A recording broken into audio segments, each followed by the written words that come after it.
What's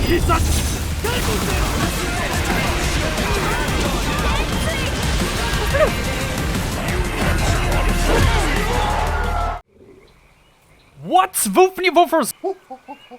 I'm Fox, and today I'm going to tell you how to set up your single-player settings to make it the best roleplay style-ish, vanilla-ish experience possible. I've played hundreds of hours, and I've changed them every now and then, but there's been bigger changes lately, and so I decided to make a new video of this best single-player settings setup, since I have already made 2 videos of this, but this is the 3rd one, and it's going to be the latest update 2.0. I will be going into detail for every single setting that we change, so you guys know what we are changing and why I think we should change it the way we do. No way. I also finally figured out what the use single player settings setup check marker fingity jig does, and I'm going to go into detail about that as well. But if you're one of the impatient woofer kind, then here, timestamp somewhere on the screen. Use that. Just go there. Watch the end of the video. Gonna be all there. So you don't need to go in the comments and say it's too long video. And become member of the Woof Pack by subscribing if you haven't already. Also, don't forget to feed the floof. Feed the floof. You can feed the floof by hitting the like button, make it a fat-ass-FLOOF. Floof its likes becomes fat and will explode one day. Yes, the floof goes kapoof. Let's begin. Did you pick something up, Artemis? Computer findings point to yes. Welcome to single player support. How can I help you today? No. Here we are in the settings, in the setup, in the single player menu. So this is where we will do all the settings we need to do, and it's gonna be pretty simple. These are the settings I have currently, but just for measurements and making a statement here, we're gonna start with ARK rules and just reset the entire thing. There we go. It's all reset. Oh my beers. Yeah, this is. I'm glad I wrote this down before I did that. Otherwise, that would have been a problem. It would have been a problem indeed.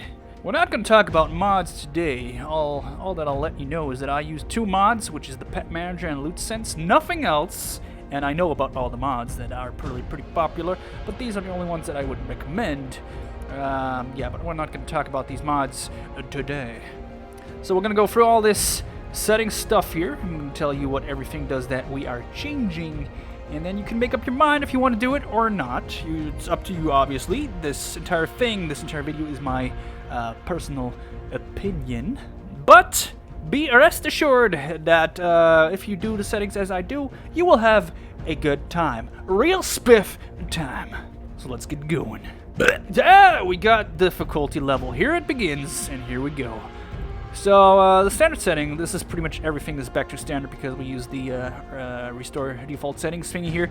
So, difficulty level is at 0.2, but what you want to do is put it all the way to 1.0. The reason is, it will allow you to be able to tame all possible levels for the map, which is the island is up to level 120, and all the other maps is 150 max. So, it basically allows you to find dinos at max level, which is nice. But here's the kicker. If you want to challenge a boss, right? Unless you use a certain special boss balancing patch, which we're not going to talk about in this video. There's a different video for that. Find the Giga Balance patch video if you want to on my channel. But yeah, if you want to challenge a boss, just play until that point. Before you challenge the boss, just save the game, quit the game, and then tune this down to 0.1 practically right there, and fight the boss at 0.1. It's really good. 0.1 is very balanced for a single person to fight a boss, and I've tried multiple bosses, even the aberration boss at the setting, and I must say it's very balanced. It's a lot of fun, and it's great. So yeah, just use this for the boss, and for regular gameplay go to 1.0. Scrolling down just a bit, we can find the XP multiplier, which is at 1.0. But what we want to do is change it to 2.0, which is in fact 4.0. But what? Huh? You remember, as I mentioned earlier, I finally know what the use single player settings does. It's a check marker at the bottom, which we will be using, but yeah, it actually changes a lot of things, and whenever we have a change, I'm gonna tell you guys what exactly it does, which in return will make you much smarter. So since we're using 2.0, the USS, which is short for use single player settings, the USS actually multiplies the XP multiplier times 2, which means if it was 1.0, it actually is 2.0 just by using the single player settings, the USS. But since we're doing it at 2.0, we are actually playing the game on 4.0, 4 times XP. So yeah, if you want to like put 5, it's actually 10 times. You get yeah, it's simple math. So put 2.0, which is actually 4.0. I think that's pretty balanced, and still takes you quite some time to level up, but it's not as tedious as 1.0 is, especially in the higher like end game, late game levels. Next up is taming speed, which is also changed by the USS. The USS changes it to it multiplies it by 2.5, which means basically a 1.0 standard setting is actually 2.5 times taming speed. But we want to change it to 8.0, which is times 2.5 equals 20.0. So basically at 8.0 taming speed, we're actually playing on 20 times taming speed. So yeah, it might sound much, but compared to like the official servers, believe, trust me, 20 times is still pretty fun, and you still get to play like all those mini games with like the horseback riding and whatever your taming mini games there are. But you don't really want to wait like 5 hours for a high level T-Rex to tame.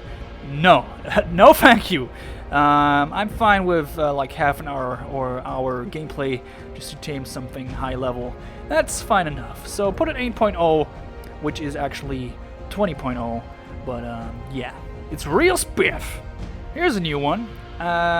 Previously never changed this one, but I fiddle around with it and I think it's worth a try. The harvest amount, actually changed it to 2.0. You just get double the harvest from like trees and rocks and everything.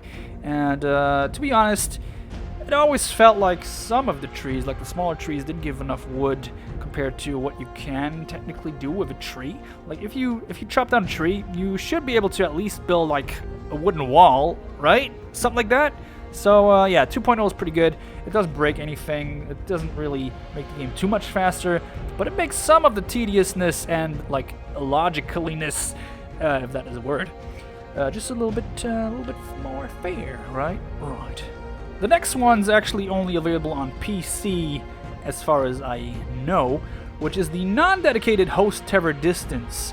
What you want to do is actually not put it all the way to 3.0, but instead just go in here and type 99.0.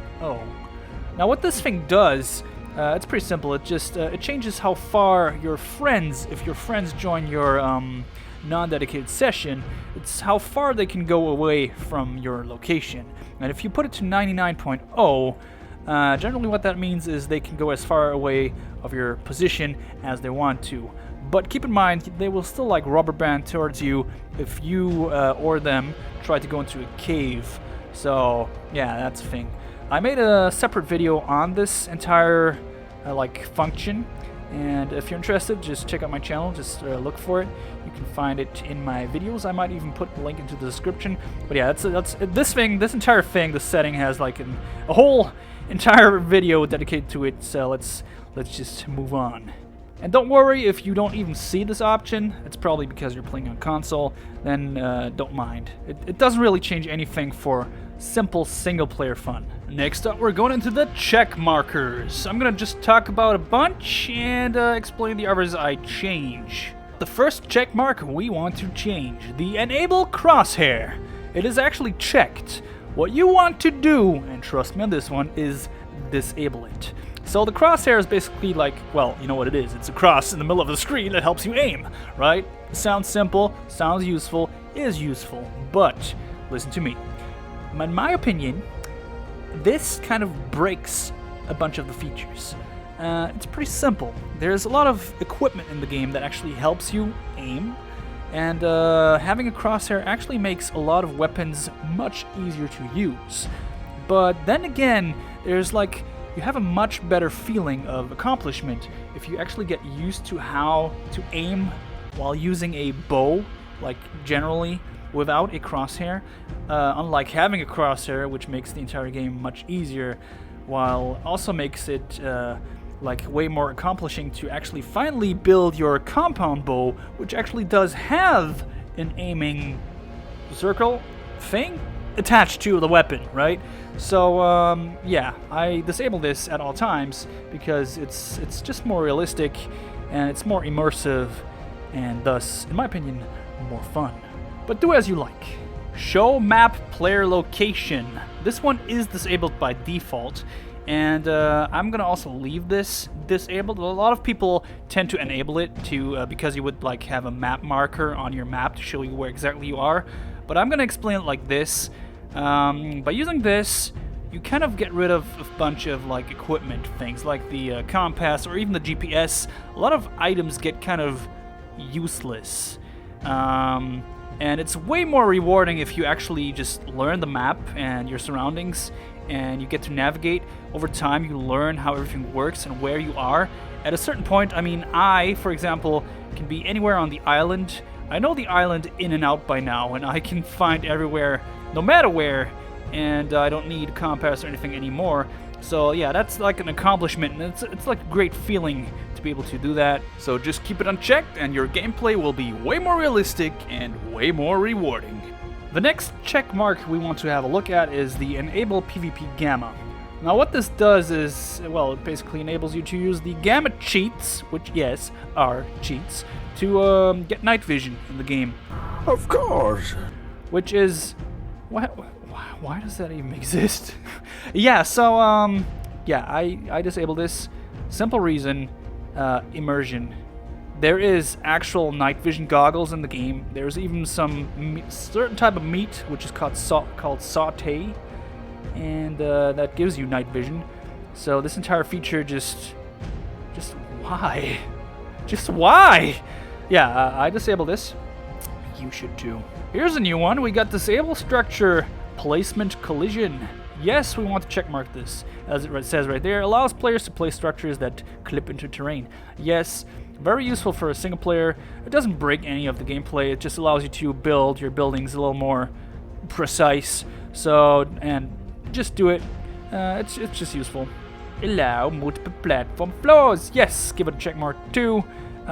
Basically what it does is some of the dinos can have like platform saddles, which allow you to build houses on top of those saddles, and this just allows you to build like multiple floors if you wanted to.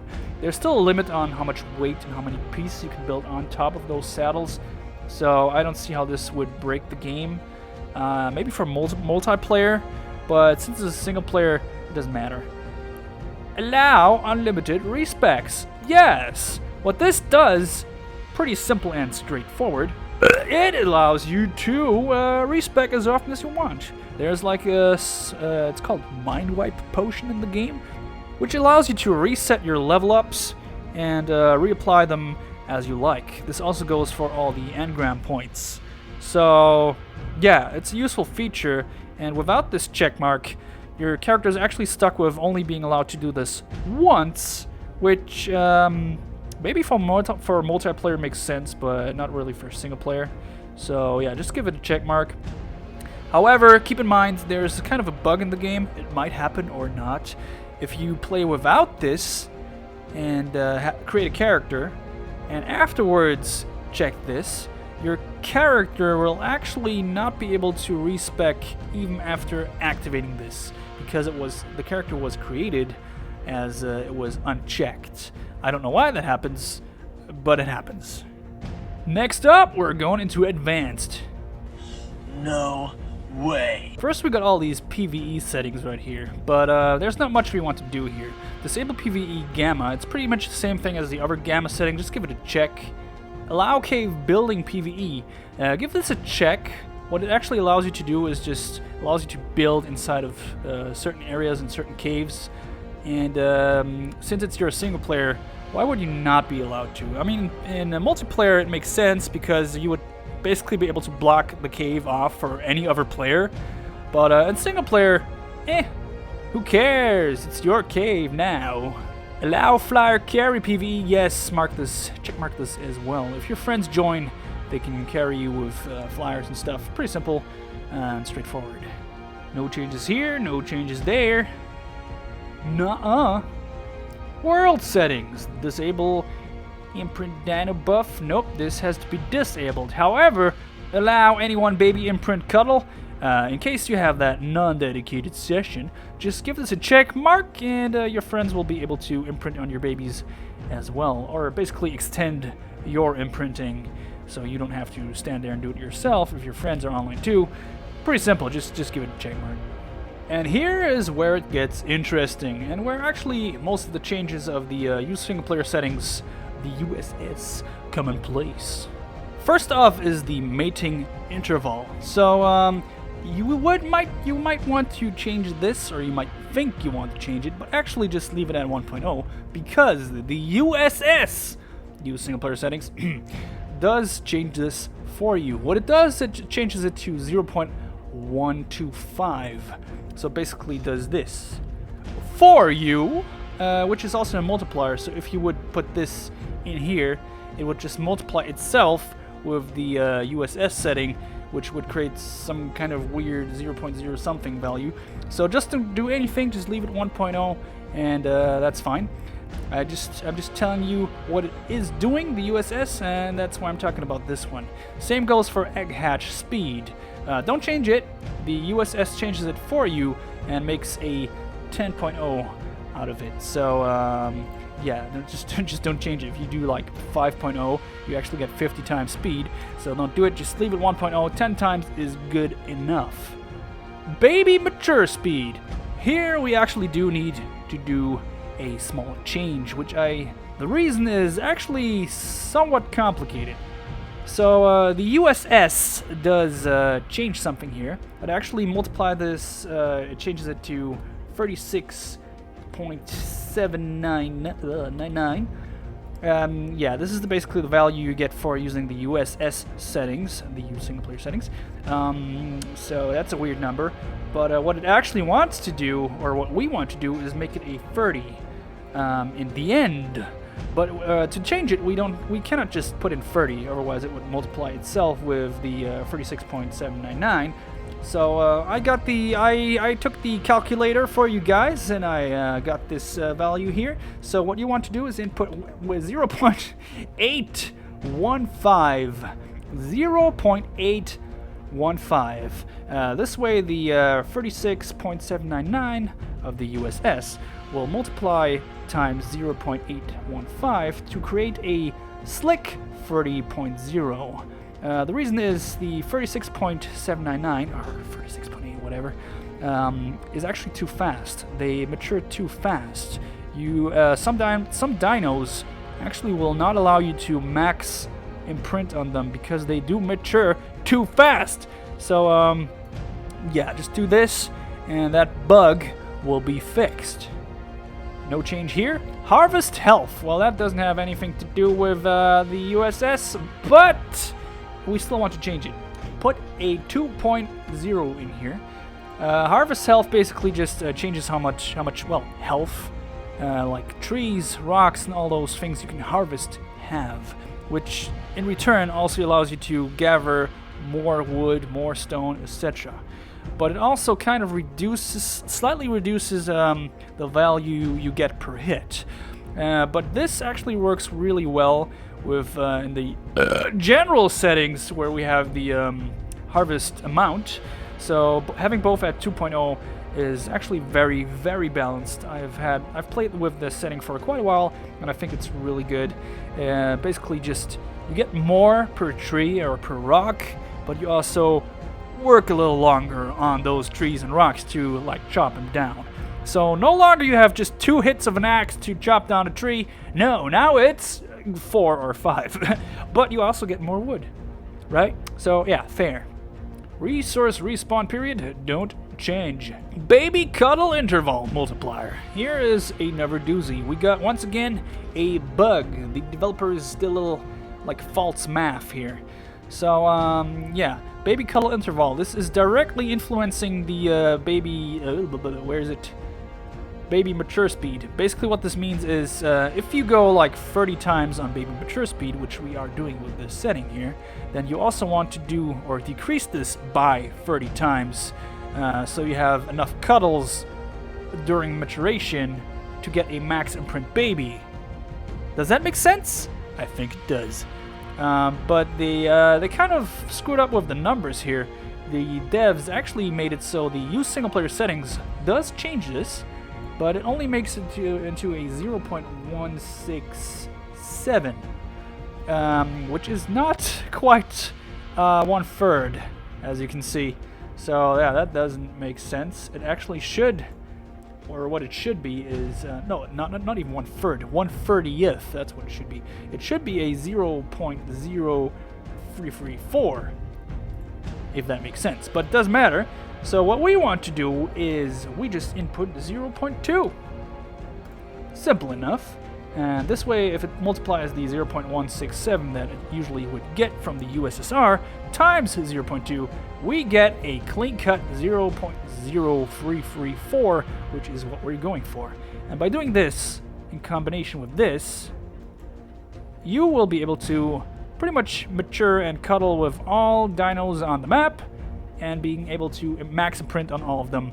Obviously, if you get to cuddle and get to feed them and everything, right? You still need to do the work, my friends. But at least we don't have the bug that, well, we cannot max imprint on some dinos because bull, right? Right. But yeah, that's pretty much all that stuff, which has to do with the USS, the use single player settings. Yeah, it's pretty good to know about that stuff, right? Am I right? Wow, devs, why you no tell us about that? Anyway, not done yet. No resource radius players. Here's another bug fix for you. There's this resource radius players as well as the no resource radius structures. For the players, just input 6. Just manually do it if you just go to the far right. Oh, it actually goes to 6. Never mind. And then change the structures into 3.0. This way, basically what it does is it prevents certain like rocks or trees or bushes to like resources to respawn in a certain proximity to the player as well as your structures. So by enabling this, you basically get rid of a bug where rocks or trees just spawn inside of your buildings. But yeah, it fixes some bugs. That's all you really need to know. It doesn't break anything. Just use this. Pretty good. Scrolling all the way down, we don't need to do any changes on those things, but there's a few more check markers here. There is the show floating damage text option, which allows you to like see, and like there's number pop-ups whenever you deal damage or take damage, which is kind of cool, but it, in my opinion, breaks immersion. It's disabled anyway, but if you want to use it, just enable it. But I'd say don't do it, don't use it. Makes the game a little more immersive and more roleplay-ish. However, you want to make sure the allow custom recipes is checked, otherwise you cannot make your own recipes. It's not broken or anything, and making recipes can be quite fun, so just make sure this is checkmarked. Allow raid dino feeding. Actually checkmark this one. What it does is there's like some boss dinos. I think there might only be one. It's the Titanosaurus, which is a giant long neck creature dino monster, moving mountain. Basically, they cannot be fed, so as soon as they are tamed, they die at one point. This is to prevent like one faction or one group of people on a server to keep the dino forever.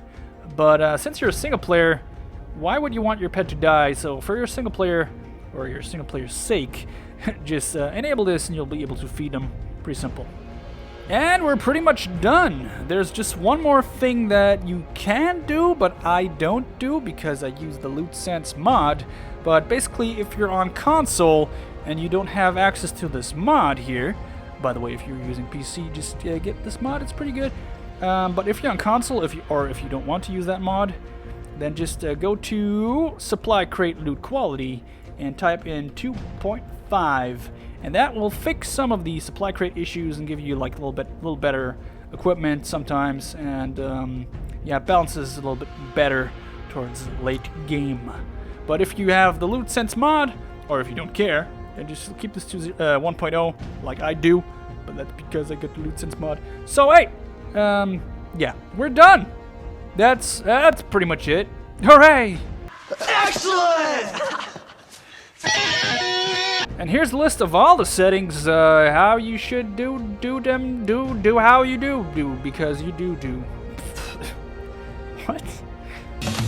It's perfect. Here, kitty.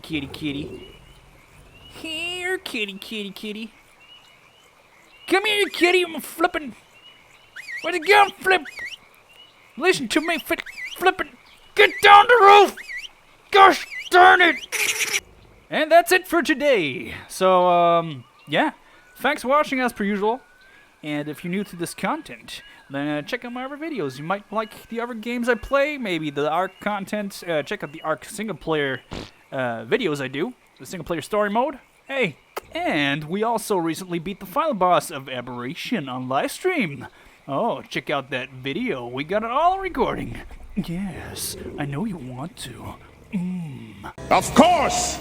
And if you found this to be useful, and if you enjoy content like this in general, then become a member of the Wolf Pack by subscribing if you haven't already. Also, don't forget to feed the floof! Feed the floof! You can feed the floof by hitting the like button, make it a FAT-ASS-FLOOF. Floof like becomes fat and will explode one day. Yes, floof goes.